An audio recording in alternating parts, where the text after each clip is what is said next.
दोस्तों 212 की pre judging खत्म हो चुकी है और यहाँ पर वही हुआ जिस चीज़ का मुझे डर लग रहा था।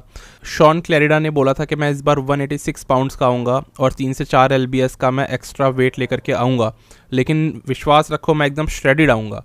लेकिन ऐसा नहीं हुआ, वही 3 से 4 एलबीएस उन पे भारी पड़ गए। और सही बताऊँ, शॉन क्लैरिडा ने यहाँ पर दरवाज़ा खोल दिया कियोन पियर्सन के लिए। कियोन उस दरवाजे में घुसे और ये दोनों एथलीट्स की आपस में लड़ाई होने लग गई टाइटल के लिए। तो होता ना कि डोर क्लोज कर देना, वो वाला सीन नहीं था इस बार। शॉन क्लैरिडा चाहते ना तो वो डोर क्लोज कर सकते थे अगर 4 एलबीएस कम आते। यही 4 एलबीएस उन पे भारी पड़ गए, मतलब उनके फ्रेम के लिए उनको अलाउ नहीं करता उनका फ्रेम कि वो इससे ज़्यादा मसल कैरी करे। क्लैरिडा आज तक सबसे ज़्यादा बेस्ट दिखे हैं लीजन स्पोर्ट्स में, जिसमें वो 174 एलबीएस पे थे। 177 तक भी वो काफ़ी श्रेडेड और पील्ड दिखते हैं, लेकिन यहाँ पर उस किस्म से नहीं दिखाई दिया। हो सकता है आपको इन फोटोज़ में ऐसा लग रहा हो कि क्लैरिडा काफ़ी अच्छे हैं, सेपरेटेड लेग्स है, लेकिन जब इनकी इंडिविजुअल पोजिंग थी ना, पता लग रहा था कि इनकी बॉडी में वो फुलनेस तो है लेकिन वो फाइबर्स ही नहीं दिख रहे। चेस्ट में फाइबर्स नहीं है, शोल्डर्स में वो एक फाइबर्स नहीं है उस तरीके से। ओवरऑल बॉडी में थोड़ी सी सॉफ्टनेस है, बॉडी ने पानी पकड़ रखा था। और ना चेस्ट में फाइबर्स दिख रहे थे, ना लेग्स के अंदर वो सेपरेशन था। इवन दो क्लैरिडा की बॉडी बहुत ज़्यादा हार्ड है बाकी सब एथलीट से, लेकिन वो इस कॉन्टेस्ट को बहुत ही ईजिली वन साइडेड कर सकते थे अगर वो 4 से 5 एलबीएस कम आते। अब यहाँ पर बात ये हो रही है कि कियोन पियर्सन उनके साथ में आकर के खड़े हो जाते हैं इस वाले कॉन्टेस्ट में, और कियोन दिख रहे थे काफ़ी अच्छे।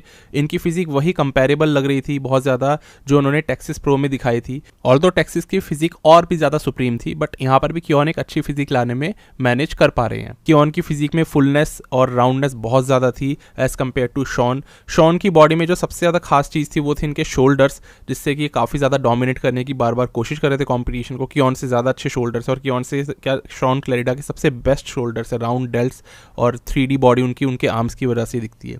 यहाँ पर सबसे पहले बात करूंगा मैं फर्स्ट कॉल आउट में कौन कौन आया। तो फर्स्ट कॉल आउट में दोस्तों कुल मिला के 6 एथलीट आ गए थे। कियोन, शॉन क्लैरिडा, कैरिथ, एंजल कैल्ड्रॉन, अहमद अशकनानी, ओला क्रीवी। तो यही टॉप 6 रहने वाले थे। प्रिडिक्शन में भी यही था, मतलब बहुत ही ईजी सब कुछ चल रहा था। पता था कि यही लोग हैं जो टॉप कंटेंडर्स हैं। तो इसके अंदर में जो फर्स्ट कॉल आउट था वो जब ख़त्म हुआ ना, तो क्लियर दिख रहा था कि जजेस शॉन क्लैरिडा और कियोन पियर्सन को सेंटर में रख करके चल रहे हैं। इन दोनों को बार बार स्विच करा रहे थे और बाकी सब एथलीट्स को कोने में ही इन्होंने खड़ा कर रखा था। मतलब एक भी बार ऐसा नहीं हुआ कि कोई भी एथलीट जो मान लो कैरिथ बाजो या फिर एंजल कैल्ड्रॉन में से हो, वो सेंटर स्टेज पे बिल्कुल बीच के उस चौकोर बक्से पे आके खड़ा हो गया हो। इसीलिए यहाँ पर क्लियर था कि या तो कियोन बनेंगे या फिर शॉन क्लैरिडा यहाँ पर आज चैंपियन बनेंगे। तो प्री जजिंग इसी चीज़ के साथ में आगे बढ़ती चली गई। उसके बाद में इन्होंने सेकंड कॉल आउट लिया इन एथलीट्स का, जो मेन एथलीट्स थे, और उसके अंदर इन्होंने 4 एथलीट्स को सेलेक्ट किया। यहाँ पर इन्होंने एंजल कैल्ड्रॉन को ले लिया, फिर शॉन क्लैरिडा, कियोन पियर्सन, कैरिथ बाजो। यही एक्सपेक्टेड था कि यही टॉप 4 में आने वाले हैं। अगेन मैंने बोला था प्रिडिक्शन वीडियो में कि अगर कियोन पियर्सन आ जाते हैं ना अपनी तरफ से छिले हुए एकदम राउंड, तो उनका स्ट्रक्चर इतना अच्छा है कि वो यहाँ पर ईजिली एंजल कैल्ड्रॉन को खा जाएंगे। और यही हुआ। एंजल कैल्ड्रॉन को वैसे मैंने प्रिडिक्ट तो सेकंड पे किया था, ये देख करके कि पिछले साल वो सेकंड आए थे, लेकिन मैंने बोला था कि कियोन पियर्सन सेकंड आ सकते हैं क्योंकि उनकी फिजिक ऐसी है। और यहाँ पर अभी आसार ऐसे बन रहे हैं कि कियोन पियर्सन फर्स्ट भी आ सकते हैं। उनकी फिजिक इतना ज़्यादा एडवांटेज ले रही है बाकी सब एथलीट्स के ऊपर, बिकॉज देखो उनका स्ट्रक्चर ऐसा है, वो जब वैक्यूम मार के शॉट मारते हैं ना, तो सबसे ज़्यादा तगड़ी वीटे पर वो ये दिखाते हैं। इवन दो शॉन क्लैरिडा भी बहुत तगड़ी वीटे पर दिखा देते हैं बिना वैक्यूम मारे। अगर शॉन वैक्यूम मार लेंगे तो उनसे ज़्यादा स्मॉल वेस्ट किसी की है ही नहीं, बिकॉज क्लैरिडा से नैरो स्ट्रक्चर किसी का भी नहीं है, तो उनकी वेस्ट भी तो नैरो होगी। लेकिन वो कभी वैक्यूम नहीं करते, स्टिल तब भी बहुत अच्छी वीटे पर दिखा देते हैं। क्लैरिडा के साथ इस कॉन्टेस्ट में प्रॉब्लम यही रही कि वो दिखाई दिए ओवरऑल थोड़े से वाटरी, और कॉन्टेस्ट एंड होते होते कियोन और शॉन दोनों के थोड़े से पसीने छूटने लग गए थे। जजेस ने बोला कि अपने आप को ड्राई करके आओ और थोड़ा सा रेस्ट लेकर के आओ। तो जब बिल्कुल इन चारों का कॉल आउट चल रहा था, उस समय हमने देखा कैरिथ की फिजिक में काफ़ी अच्छी एक सेपरेशन वाले लेग्स और बहुत अच्छी एक ड्राई हार्ड फिजिक थी। तो कैरिथ बाजो वैसे ही दिखे जैसे उनको दिखना चाहिए था। कहीं ना कहीं एंजल कैल्ड्रॉन की फिजिक डाउन दिखाई दी पिछले साल से। पिछले साल सेकंड आने का रीज़न ये बहुत बड़ा था कि उनकी फिजिक बहुत फुल और उस वजह से हार्ड दिख रही थी। इस बार वो फुलनेस कहीं ना कहीं थोड़ी सी लैगिंग लगी, एक वो ड्राइनेस की थोड़ी सी कमी लगी। इस वजह से कियोन आ गए अपने स्ट्रक्चर और अपने इंप्रूवमेंट्स लेकर के जो उन्होंने पूरे इस साल में करे 2.0 कियोन ने, और यहाँ पर एंजल को कोने में खिसका गए। तो ये वाली चीज़ है। एंजल और कैरिथ इन दोनों के साथ यही प्रॉब्लम है कि इनका स्ट्रक्चर और मसल बैली उतनी अच्छी नहीं है जितनी अच्छी कियोन पियर्सन और शॉन क्लैरिडा की है। कियोन और शॉन इनके आगे काफ़ी ज़्यादा कंप्लीट बॉडी बिल्डर लगते हैं, काफ़ी अच्छे एक सिमेट्री और राउंडनेस दिखाते हैं हर जगह। तो ये दोनों इसीलिए कोने कोने में खड़े रह गए। हालांकि फिजिक्स दोनों की बहुत अच्छी थी, लेकिन कैरिथ बाजो अपनी तरफ से जितना अच्छा आ सकते थे उतने अच्छे आए, और स्टिल यहाँ पर कियोन उनसे ऊपर निकल गए बिकॉज वो एक्सपेक्टेड ही था। तो यहाँ पर जैसे इन चारों का कॉल आउट हुआ ख़त्म, जजेस ने कियोन और शॉन को बोला दोनों जाओ अपने आप को थोड़ा सा ड्राई करके आओ।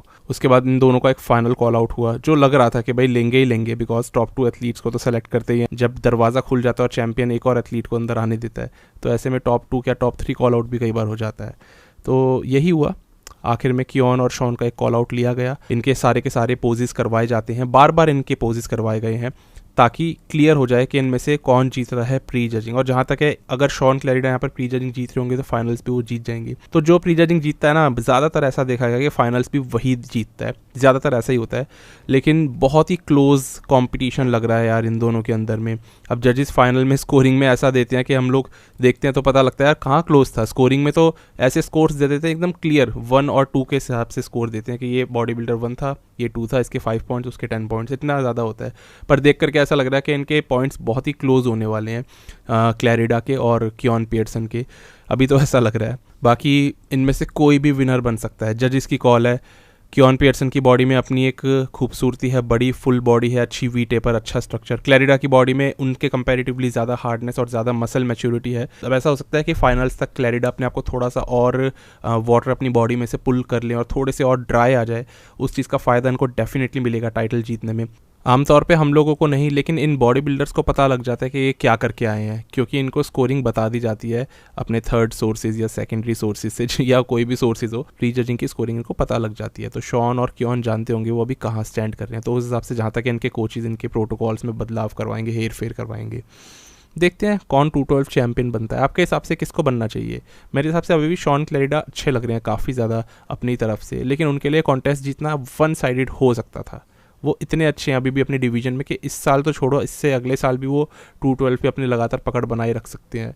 बस उनको बड़ा साइज गेम वाला गेम नहीं और खेलना चाहिए। वो पहले ही अपने बॉडी के स्ट्रक्चर के हिसाब से बेहद मस्क्यूलर है, बेहद डेंस है। ऐसे एकदम बड़े होंगे 186 190 पाउंड्स पे जाएंगे तो वो डेंसिटी लूज़ कर देंगे, तो वो मज़ा नहीं आ रहा फिजिक में। इवन अगर ये यहाँ से अगर 7-8 पाउंड्स और हल्के होते तो क्लियर कंपटीशन था, ये 1 साइडेड, कोई टच ही नहीं कर सकता था। जजेस जितना ज़्यादा थोड़ी ना कोई कॉल आउट लेते इन दोनों का, जितना बार बार कंपैरिजन करवाए जा रहे हैं।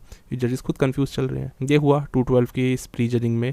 तो मेन यही था, शॉन और कियोन के बीच में ये पूरा का पूरा शो है। दोनों को आपस में स्विच कराया जा रहा है, दोनों में से एक बनेगा विनर। पता लगेगा हमें कल सुबह, देखते हैं दोस्तों क्या होता है। फिलहाल आप अपनी प्रेडिक्शन या फिर आप अपने कमेंट ज़रूर करना, आपके हिसाब से कौन इस बार जीतना चाहिए 212, किसको एक खिताब मिलेगा। बस दोस्तों अभी के लिए इस वीडियो में इतना ही था, मिलते हैं डायरेक्टली कल पूरा प्री जजिंग डे होने वाला है मेंस ओपन बॉडी बिल्डिंग का। वैसे तो रात में 3:30 बजे ही आने वाली जो रात है 4 तारीख की प्री जजिंग शुरू हो जाएगी, लेकिन मेंस ओपन मेरे हिसाब से सुबह 7 या 8 बजे तक स्टार्ट होना चाहिए। तो जैसे ही वो होगा पूरा का पूरा मैं कवर करने वाला हूँ। वही दिन में 5 वीडियोस के आसपास मैं लाने वाला हूँ, एक्सपेक्टेड है इतना। बाकी 212 में तो आज की प्री जजिंग यहीं पर ही रैप अप हम करते हैं। और यही थे शॉन वर्सेस कियोन। अब क्या टाइटल जा सकता है यहाँ पर एक नए एथलीट को, कियोन पियर्सन को, या शॉन क्लैरिडा बन जाएंगे 3rd टाइम 212 चैंपियन? लिखना नीचे कमेंट में। मिलते हैं दोस्तों अब कल ओलंपिया कवरेज के साथ में।